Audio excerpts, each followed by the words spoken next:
Hello বন্ধুরা, তোমরা সবাই কেমন আছো? আশা করি ভালো আছো, সুস্থ আছো। তো আমিও ভালো আছি। মৌসুমি অফিসিয়াল চ্যানেলে তোমাদের সবাইকে স্বাগত জানিয়ে আছি। চলে এলাম আবার ডেলি ব্লগ নিয়ে। তো দেখো, তোমাদের দাদাভাই কালকে তেল নিয়ে এসেছে প্যাকেটে করে, তার ঢালা হয়নি। আর এই রান্নার সময় দেখো এখন ঢালতে হচ্ছে। আর বিরক্ত লেগে যায় রান্নার সময়, বিশেষ করে, তাই না? তেল ঢেলে রান্না করাটা না তো লাগছে, কি করব, তেল না হলে আবার রান্না হবে না, করতেই হবে। তো চলো, এখন এর মধ্যে যেটুকু তেল পুরো বোতল ভর্তি হয়ে গেছে 1 লিটার তো, আর এর মধ্যে কিছুটা রয়েছে। এখন আমি কড়াতে তেলটা দেবো, একটু বেশি করে তেল দিয়ে, তো না করলে আলুর দম ভালো হবে না।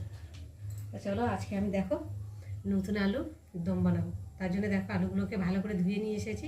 যেহেতু নতুন আলু তো ছালটা উঠছে না, ভালো করে চটকে চটকে বেশ ফ্রেশ করে দেখো সাদা করে ধুয়ে নিয়ে এসেছি।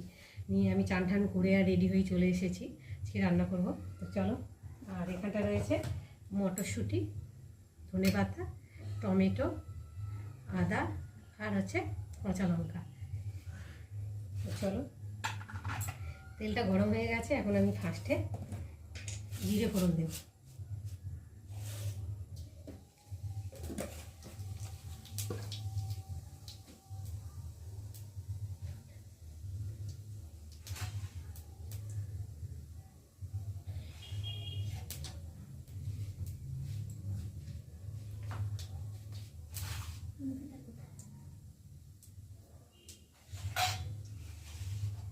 কোথায় পাচ্ছি না, কোথায় রেখেছি। যাই হোক, এখন আমি হাতা দিয়ে নাড়বো। খুন্তিটা কোথায় রেখেছি বুঝতেই পারছি না।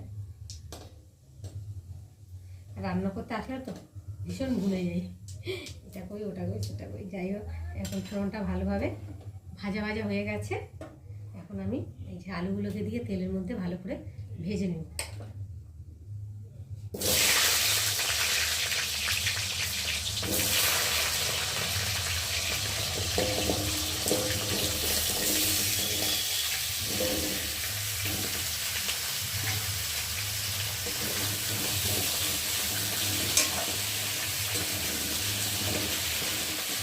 হাতাতে তো নাড়া যায় না খুন্তি ছাড়া, তাই না বলো বন্ধুরা? যেটা দিয়ে চলে যাচ্ছে সেটা তো পারবে, যে কোথায় রেখেছে আমি তো বুঝতেই পারছি। হয়তো বাইরে ধুয়ে ধুয়ে রেখেছে, একটু ভুলে গেছি। যাই হোক, আর এখন আমি দিয়ে দেবো ওটা কাঁচা লঙ্কা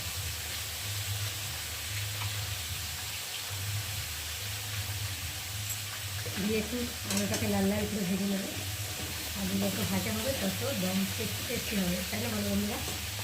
যাই হোক, আলুগুলোকে তো দেখো বন্ধুরা, মশলা দিয়ে বেশ ভালোভাবে কষিয়ে নিয়েছি। দেখতে পাচ্ছ মশলা থেকে তেলও ছেড়ে দিয়েছে, বেশ সুন্দর হয়েছে। আর মটরশুঁটিগুলোও দেখো অনেকটাই গলে গেছে কষাতে কষাতে। একটু ভালো করে নেড়ে ছেড়ে এখন আমি পরিমাণ মতো জল দিয়ে দেবো।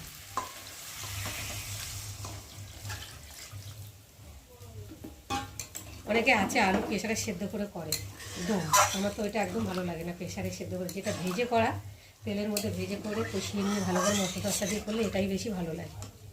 তো যার যেমন পছন্দ সে তেমনভাবেই খায়।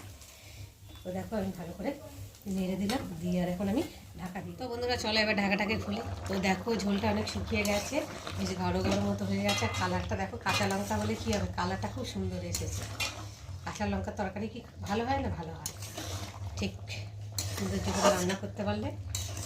দেখো কালারটা দেখো, আর দেখি এখন আলুটা সেদ্ধ হয়ে গেছে। হ্যাঁ, একদম মোমের মতো গলে গেছে। আর এখন আমি স্বাদ মতো অল্প করে একটু চিনি দেবো, অল্প একটু। আর এবার উপর দিয়ে ধনে পাতা কুচি ছড়িয়ে দেবো।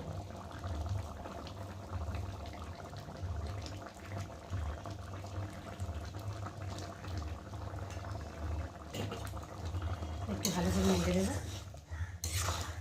তো বন্ধুরা, আজকে আমার নতুন আলুর রেসিপি কেমন লাগলো তোমরা কিন্তু অবশ্যই কমেন্ট করবে। আর ভালো লাগলে লাইক কমেন্ট শেয়ার করো। আর আমার চ্যানেলে যদি নতুন হয়ে থাকো চ্যানেলটাকে সাবস্ক্রাইব করো। আবার তোমাদের সঙ্গে দেখা হবে পরের ব্লগে। ততক্ষণ তোমরা তোমাদের খেয়াল রাখো, তোমরা আমার চ্যানেলটাকে সাবস্ক্রাইব করতে থাকো। আর আমি এদিকে ঢালতে থাকি। চলো গ্যাসটাকে একটু বন্ধ করে দিই।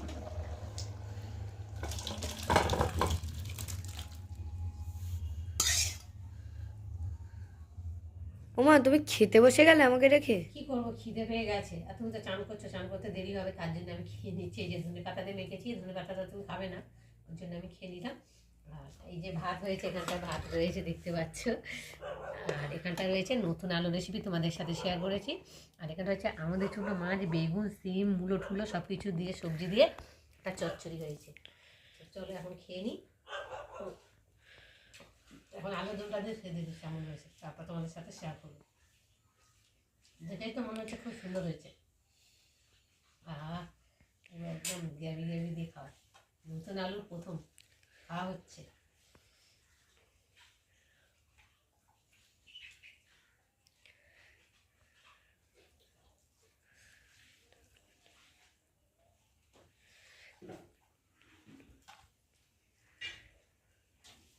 সত্যি বন্ধুরা খুব টেস্টি হয়েছে, দারুণ হয়েছে, দারুণ।